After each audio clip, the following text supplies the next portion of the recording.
오늘의 말씀 함께 나누겠습니다. 고린도후서 12장 1절부터 10절 말씀입니다. 교독하시겠습니다. 무익하나마 내가 부득불 자랑하노니 주의 환생과 계시를 말하라.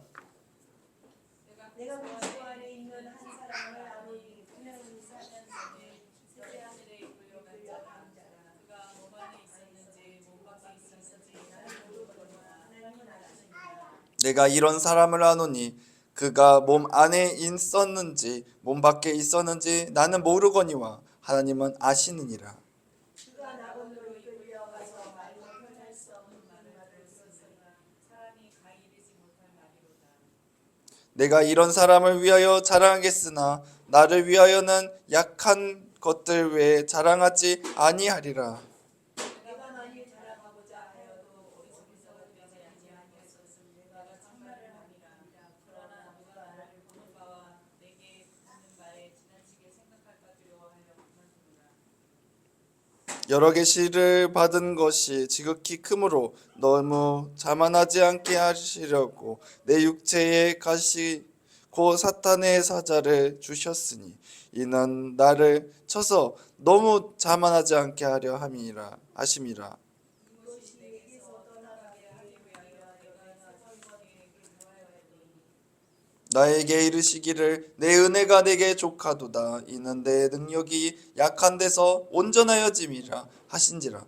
그러므로 도리어 크게 기뻐함으로 나의 여러 약한 것들에 대하여 자랑하리니 이는 그리스도의 능력이 내게 머물게 하려 함이니라. 그러므로 내가 그리스도를 위하여 약한 것과 눈과 눈빛과 박해와 겨울과 노를 이는 내가 약할 때에 강함이라. 아멘. 사랑하는 성도 여러분, 한 주간 예수 그리스도 안에서 복된 은혜의 삶을 열어주신 가운데 걸어가신 줄 믿습니다. 우리의 삶이 여러 가지 시험과 어려움으로 힘들 때가 많이 있을 수 있습니다. 많이 있을 수 있고 또 그 시험을 잘 감당하시는 분들도 있을 것입니다. 몸도 마음도 약할 때 우리의 이 괴로운 좌절 가운데 우리가 어떻게 이거를 감당해야 될지 우리에게는 숙제로 다가올 때도 많이 있습니다. 그러나 예수님은 우리의 약함 속에서 오히려 자신의 능력을 나타낸다고 주님은 하십니다. 오늘의 말씀은 바울이 경험한 예수님의 은혜와 능력이 우리에게 어떤 의미를 가졌는지 함께 나누려고 합니다. 그리고 새 힘을 얻는 시간이 되었으면 좋겠습니다. 첫 번째는 바울은 예수님이 자신에게 특별한 계시와 영적 체험을 허락하셨다고 얘기하고 있습니다. 구약의 많은 선지자들이 하나님께서 보여주시는 환상과 주님의 뜻하신 바를 많이 깨닫는 모습을 우리는 볼 수가 있습니다. 그들이 깨달을 수 있었던 것은 하나님께서 행하실 일들을 누군가는 보고 앞장서야 되기 때문에 그렇습니다. 우리 진리교회 여러분들이 예수님의 그 말씀의 진리의 말씀을 붙잡고 주님께서 깨닫게 하시고 인도하시는 그 길을 저는 보았으면 좋겠습니다. 우리는 각자가 예수님의 주님의 뜻하신 믿음의 눈을 든 자들이기 때문에 그 능력을 받았으면 좋겠습니다. 그것은 우리가 예수 그리스도 주님의 뜻하신 그 사명을 감당하는 데 큰 도움이 되고 또 우리에게 특별한 계시와 영적 체험을 허락하셨으므로 인하여서 우리에게 예수님의 그 진리의 말씀을 굳세게 부여잡을 수 있도록 함께 하시는 능력을 더하신 줄 믿습니다. 네, 바울은 자신을 높이지 않고 오히려 내 약한 이것들이 그리스도의 능력을 머물게 한다고 얘기를 하고 있습니다. 제가 예전에 한번 말씀드렸던 것 같아요. 탈무드 만화책이었는데요. 그중 많은 시리즈가 있어요. 많은 이야기들이 있는 책이었는데 그 중에 하나가 못생긴 랍비였어요. 랍비 선생님을 얘기해요. 거기선 지혜자를 뜻하는데 그 랍비가 궁전에 갔습니다.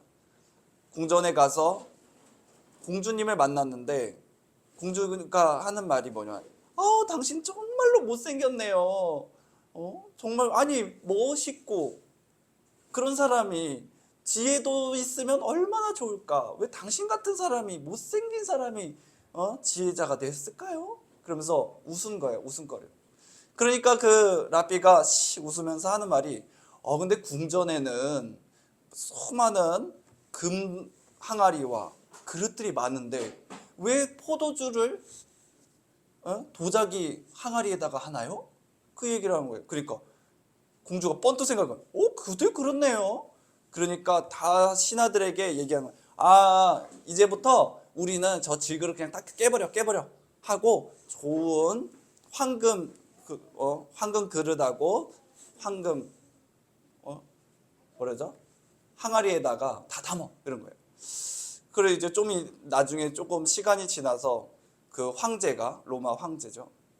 그거를 마시게 됐어요. 포도주를 마시니까 맛이 이상해진 거예요.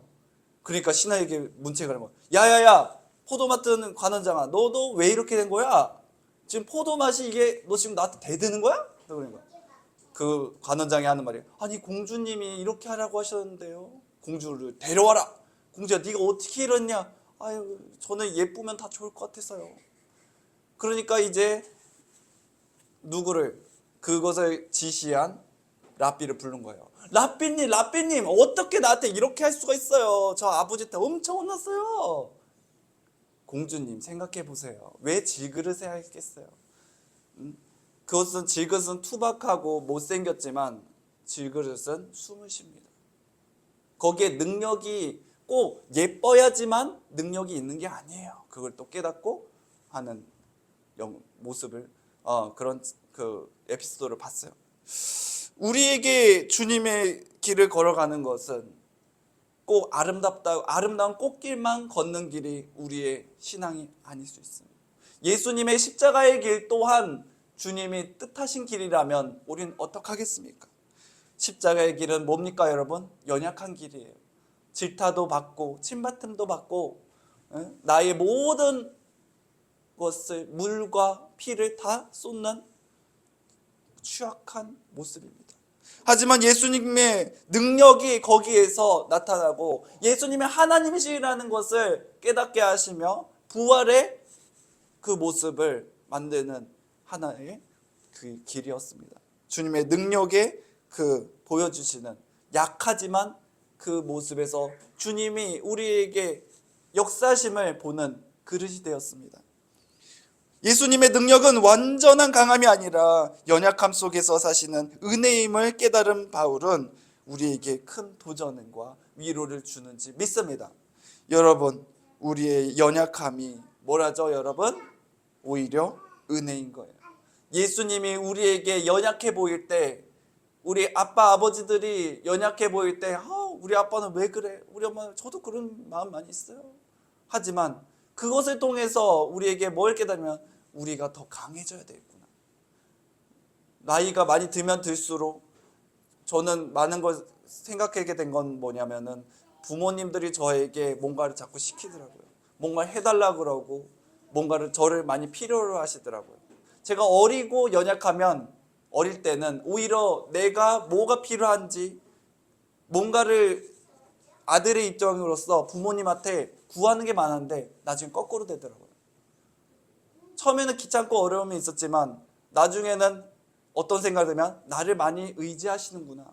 또 의지할 때가 되셨구나 라는 것을 생각됐어요. 그럴 때마다 뭐냐면 내가 마음을 다 잡아야 되겠다. 내가 더 강해져야 되겠다. 그런 생각이 들었어요.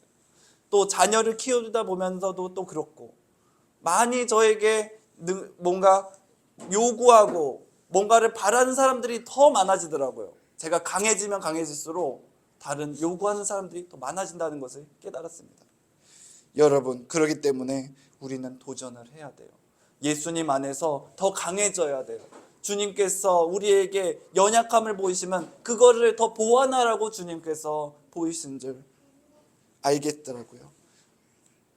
우리의 삶을 돌아볼 때 우리의 연약함과 부족함을 숨기거나 부끄러워하지 말고 예수님께 맡길 때 놀라운 능력이 우리 안에서 역사함을 믿어야 됩니다. 뭐라죠 여러분?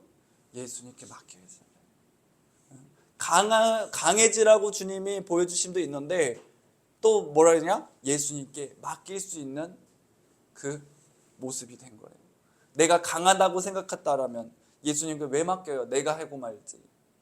하지만 예수님께서는 자꾸 야 맡겨. 내가 너와 함께하고 있잖아. 맡겨. 너는 연약한 자야. 너는 연약한 내 자녀야 하면서 자꾸 맡기라고 하시는 거예요. 그렇기 때문에 여러분 우리가 여기서 한 가지 깊이 생각해야 될 거거든요. 그걸 어떻게 하라고요? 주님 강해지라고요. 맡기라고 연약해지라고요. 그리고 어떻게 하라는 거예요? 우리가 예수님 앞에 맡기면 우리가 강해진다는 것을 깨달은 거예요. 딱 보였죠 여러분? 딱 알겠죠? 예수님께 맡기면 우리가 강해진다. 그 길을 주님이 인도해 주신다.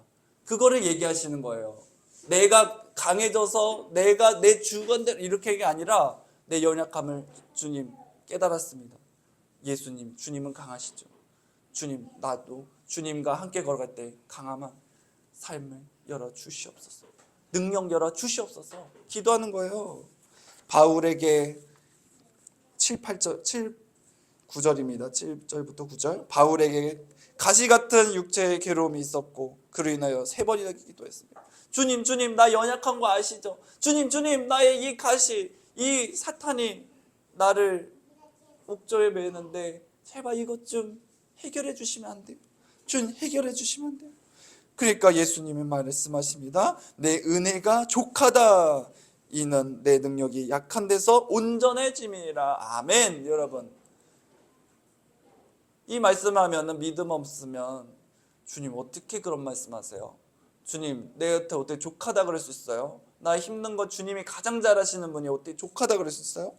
그런데 뭐냐면 주님께서는 약한 데서 온전해진다고 그랬어요. 제가 말씀드렸죠. 저 전전 말씀에서 영화 한 장면이 나오는데 주님 왜 내게 이런 어려움의 길을 선택하게 했습니까? 왜 주십니까? 그러니까 안에 그 알바생이 하는 말이 하나님께서 기회를 주시려고 그러신 것 같은데요. 그러잖아요. 기회를 주시려고. 우리에게 온전해질 수 있도록 주님께서 기회를 주시고 인도해 주시는데 우리는 그것을 깨닫지 못한다면 나를 창피해 주시려고 그러세요. 주님 나를 자꾸 왜 이 어려움 가운데 두세요? 나 왜 자꾸 힘든 가운데 두세요? 하면서 주님 앞에 자꾸 내 마음 상한 것만 얘기하게 된다는 것이죠. 하지만 여러분 우리의 신앙이 진리는 뭡니까? 우리의 신앙생활 가운데 예수님의 능력은 우리의 약함 가운데 가장 강하게 되고 우리의 약함이 오히려 예수님의 능력을 드러내는 기회가 됩니다. 수많은 사람들이 있어요. 안진뱅이도 소경된 자도 헐루병 걸린 자도 친구가 없는 사케오도 수많은 사람들이 예수님을 만나고 그들이 오히려 예수님의 증인이 되었습니다. 저 사람 앉아있던 사람인데 눈이 어떻게 저렇게 귀신에 붙잡혀있던 자인데 예수 저 사람이 누구이기에 저런 권세를 행하니까. 우리를 통해서 오히려 예수님이 증거되는 거예요. 우리의 연약함을 통해서 예수님이 증거되는 거예요. 그래서 우리가 지금 금식을 주님 앞에 드렸고 간증을 주님 앞에 지금 계속 한 분씩 드리고 있는데 간증하는 이유가 뭡니까 여러분? 내가 뭘 이뤘고 이거 아니에요. 내 연약함 간증하는 거예요. 내 부족한 거 사실 그것도 간증이에요. 그거를 부인하면요 내 삶이 예수님께서 인도하심을 부인하는 거예요. 내 지금의 부족할 그 모습 가운데 주님이 나를 예수 그리스도의 그 사명 감당할 수 있는 몸으로 만들어 갔는데 두근거리지 않아요? 제가 지금 이렇게 많은 것을 준비하고 있습니다. 사실 어떤 그런 걸 얘기하기는 아직 좀 그런데 많은 것을 준비하고 이러겠는데 또 마음이 두근두근거리는 거예요. 이게 될까 말까? 제가 생각하는 아이템들이 이런 것들이 생각하는 것들 그런 것들이 조금씩 이루어지는 그 모습을 보니까 마음이 두근두근거려요. 야 되네 해보니까 되네. 근데 결론적으로 아직 이루어지지는 않았어요. 그런데 그 결론에 다다를 수 있는 그 과정이 내 마음을 두근두근거리는 거예요. 왜냐? 주님께서 뜻하셨다고 생각하니까. 주님께서 인도하신 길이라고 생각하니까 그 길이 나를 떨리게 만들고, 좋은 떨림이죠, 두근거리게 만드는 것이에요. 그렇기 때문에 여러분, 고난과 약함 가운데서도 낙심하지 말고 예수님의 은혜로 신뢰하며 그 능력대로 담대히 나갔으면 좋겠습니다. 주님께서 우리를 보고 계시잖아요. 주님이 우리의 힘이 되어 주시잖아요. 우리의 연약함을 통해서 예수님을 더 의지할 수 있는 그 기회를 주셨잖아요. 그러니까 여러분, 의지하세요. 그러면 힘이 납니다. 그러면은 내가 생각했던 그것들이 내가 생각한 게 아니라 그 갑자기 기발한 아이디어들이 샘솟듯 흘러나오며 주님께서 뜻하신 그 인도하심이 나를 감동케 하시는 줄 믿습니다. 그거를 느끼셔야 돼요. 그거를 여러분 경험하셔야 돼요. 그래야지 담대함이 나요. 그냥 담대함이 나오는 게 아니라 그런 것들이 경험하게 되면은 담대함이 나온다는 거예요. 여러분들이 뭔가를 지금 하고 계신다면 그것으로 인하여 여러분들의 마음이 정말로 두려워서 떠는 게 아니라 내가 이걸로 인하여 희열을 느끼는 떨림을 갖고서 행했으면 좋겠습니다. 그럴 수 있는 것은 예수님의 뜻하신 바를 이행하는 사람들은 그것이 가능한 거예요. 하지만 내 뜻을 이루려고 하는 사람들은 그 희열을 못 일으킬 수 있어요. 오히려 그거에 사로잡혀서 그거를 할 수가 있어요. 하지만 예수님께서는 우리에게 할 수 있는 기회를 열어주시고 내 연약함을 강하게 될 수 있도록 주님이 인도하신 줄 믿습니다. 바울은 이렇게 결론 짓습니다. 그러므로 내가 그리스도를 위하여 약한 것들로 기뻐하노니 이는 내게 임한 능력이 약한 데서 온전해짐이라. 아멘. 여러분, 바울에게 약함은 부끄러운 것이 아니라 예수님의 능력이 드러나는 귀한 통로가 된 줄 믿습니다. 여러분, 우리에게도 예수 그리스도의 인도하신 가운데 그 길을 걸어갔는데 부끄러운 것이 아니라 능력을 나타내는 그 길을 여러분들은 느꼈으면 좋겠습니다. 약한 것이 어떻게 우리에게 기뻐할 수가 있습니까? 우리의 연약함을 어떻게 기뻐할 수 있습니까? 나의 치부고 나를 힘들게 하는 것들을 어떻게 기뻐할 수 있습니다. 맞아요. 예수님께서도 그거 좋아라고 하시는 거 아니에요. 그런데 바울이 그렇게 할 수 있었는 거는 뭘까요, 여러분? 그거를 주님께서 해결해 주시는, 그러니까 그 가시를 해결해 주시려고 주님이 가만히 두시는 것이 아니라 그 가시를 통하여서 더 큰 가시를 감당케 하시려고 그런 거예요. 그의 가시가 뭐였습니까, 여러분? 그의 가시가 율법이란 가시였어요. 그의 율법의 가시가 예수 믿는 사람들을 죽이려고 다녔고 그의 율법의 그 가시가, 그 배경들이, 휘황찬란한 배경들이 오히려 예수님을 만나지 못하게 하는 걸림돌이 되었었습니다. 그런데 그를 예수님이 만나주셨고 그의 배경들이 다 오히려 자신의 배설물로 만들어버리는, 자신들에게 무의미하게 만드는 길이 되었다는 것이죠. 많은 사람들이 하기를 할 거예요. 예수님을 배우려고 노력할 거예요. 공부하려고 할 거예요. 성경을 돌돌 외우고 기도를 열심히 하실 거예요. 하지만 여러분, 예수 그리스도 주님을 깨닫지 못한다면, 예수님이 하나님이신 것을 깨닫지 못한다면 헛겁니다. 죄송하지만 그거 헛겁니다. 예수님께서 왜 연약함을 주님 기뻐하라고 하시냐? 그 연약함 속에서 내 더 큰 연약함을 해결하시기 위한 발돋움이라고 생각한다면 여러분, 우리에게 그것이 가장 귀한 것이 아닐까요? 지금의 육신의 것이 힘들고 어려운 거 저도 많이 힘든 거 압니다.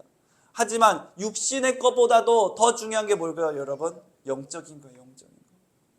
이 육신의 것으로 우리가 잘 먹고 잘 살면 주님께서도 기뻐하시겠죠. 그런데 주님께서 그걸로 족하다고 하시는 이유는 우리의 영적인 것이 너무나 크다면, 주님의 나라의 그 분량이 너무나 높다면 주님께서는 오히려 육적인 것으로 기쁨을 만끽하지 않게 하실 수도 있습니다. 여러분, 우리에게 오히려 그것을 감사하라고 할 수도 있어요. 내가 너 영적인 거 선물 주려고 육적인 거 잠깐 멈춰놨는데 그걸로 너 기뻐할 수 있겠니? 우리에게 그 얘기를 하는 거예요. 예수님의 길은 그거였어요. 많은 사람들이 육신의 왕으로서, 육신의 우리의 주인으로서, 주님으로서 추앙하려고 했지만 예수님 그걸 원하지 않으셨어요. 예수님은 육신의 왕이 아니라 어떤 왕이냐? 주님은 천국의 왕. 천국뿐만 아니라 모든 인류의 왕이 되시기 위해서 예수님은 우리에게 십자가의 길을 걸으셨습니다. 그렇기 때문에 예수님의 그것을 먼저 이루신 거지요. 예수님이 온전히 이루시려고 먼저 표본을 보이셨습니다. 우리 역시 삶의 어려움과 연약함 가운데 예수님의 능력을 의지하고 자신보다 크신, 우리보다 큰 주님께 모든 것을 맡기는 삶을 살았으면 좋겠습니다. 그렇게 될 때에 우리 안에서 예수님께서 영광 받으시고 또 참된 그 평안을 누린지 믿습니다. 여러분, 마지막으로 말씀드릴 것은 그거예요. 수많은 양을 주님께서 주님 앞에 나오면 좋겠지만 주님께서는 한 마리의 양이라도 진리의 말씀 가운데 거하고 그들이 예수님께 돌아오겠다면 주님은 기뻐하실 수 믿습니다. 그래서 우리가 예수 그리스도 안에서 우리가 돌아가는 거예요. 돌아간다는 게 거듭나는 것을 얘기하는 것입니다. 주님이 내 안에서 나를 통하여 예수님 앞에 영광 누리는, 예수님께서 영광 받으시는 우리가 참된 교회가 되어야 되잖아요. 한 분 한 분 다 교회가 되잖아요. 그렇기 때문에 여러분, 주님이 기뻐하시는 그 사명 감당하기 원합니다. 사람들이 기뻐하는 그 길을 걸어가지 마세요. 오히려 사람들이 기뻐하지 않을 때 예수님 기뻐하실 수 있어요. 예수님의 생각은, 주님의 계획 가운데서는 오히려 그럴 수가 있어요. 사람들은 육신의 것으로 잘 풀리면 기뻐해요. 그게 당연한 거예요. 영적으로 풀리는 거 기뻐하는 사람 거의 없어요. 믿음의 사람 몇이지 거의 없어요. 하지만 영적으로 기뻐하시는 것은 오직 예수님 한 분밖에 없는지 믿습니다. 그렇기 때문에 여러분, 예수님이 기뻐하시는 그 모습을 보기에 걸어갔으면 좋겠습니다. 결론입니다. 사랑하는 성도 여러분, 오늘의 말씀은 약함과 시험 가운데서도 예수님의 은혜와 능력이 역사함을 또 한 번 나누고 있습니다. 우리의 삶이 크고 작은 어려움을 찾아왔지만 우리의 능력 부족으로 드러나는 계기가 아니라 예수님의 능력을 경험하고 축복의 통로로서 주님께서 우리를 만들어 나가시는 그 모습을 함께 기뻐했으면 좋겠습니다. 예수님의 은혜가 우리에게 날마다 충만하며 약할 때의 강함이 드러남을 믿고 담대히 나아가는 성도의 그 길을 잘 감당하는 여러분 되시기 바랍니다. 기도드리겠습니다. 사랑해 주님 감사합니다. 한 주간을 살아가면서 수많은 것들이 우리에게 믿음의 길을 걸어갈 수 있도록 인도해 주실 겁니다. 주여, 하지만 주님, 우리의 연약함이 예수님의 또 믿음의 길을 걸어갈 수 있도록 예수님의 기쁨이 될 수 있는 길을 주님이 인도하실지 믿습니다. 육신의 것으로 주님, 우리가 육신의 것으로 기쁨이 된다면 영의 것으로 기쁨이 될 수 있도록 아버지여 인도하여 주시옵시고 예수님의 사명 감당할 수 있는 능력과 은혜 연결어 주시옵소서. 아버지여, 우리의 연약함을 주님 족하다가 하신다면 그 연약함으로 인하여 더 큰 주님의 생명의 길을 걸어가라고 주님 인도하신 줄 믿습니다. 예수님의 사명 감당할 수 있도록 셈 주시고 인도하여 주시옵소서. 우리의 연약함을 통하여 예수님 앞에 부르짖으며 예수님 앞에 나아가는 우리 진리교회 조회 정도 모두에게 하여 주시옵소서. 예수님 기도했습니다. 아멘. 이 시간 봉헌 기도했습니다. 주님 감사합니다. 주님 앞에 마음 드린 손길들을 축복하여 주시옵소서. 주님 가까운 데서도 주님 또 저 멀리 있는 곳에서도 주님 앞에 마음 드리는 이 손길들이 예수님의 사명 감당하라고 아버지와 마음을 더해 주신지 믿습니다. 아버지, 그들의 아버지 삶 가운데, 사업 가운데, 일하는 가운데 아버지와 주님 물질을 통용된 가운데 늘 축복하여 주시옵시고 아버지여, 늘 연약함 가운데서도 주님 앞에 아버지와 마음 드리오니 그 연약함이 온전히 주님 앞에 믿음으로써 더 통쾌 하여 주시옵시고 영육 안에 강건하는 주님의 종들 모두 되게 하여 주시옵소서. 주님의 자녀들과 자손들이 예수님의 뜻을 이룰 수 있도록 주님 믿음의 은혜의 길을 걸을 수 있도록 셈 주시옵시고 인도하여 주시옵소서. 주님 앞에 드린 이 손길들을 아버지와 부끄럽지 않도록 우리 진리교회 예수님의 진리의 말씀에 전하는데 아버지와 귀 사용될 수 있도록 함께 하여 주시고 인도하여 주시옵소서. 예수님의 이름으로 기도드렸습니다. 아멘.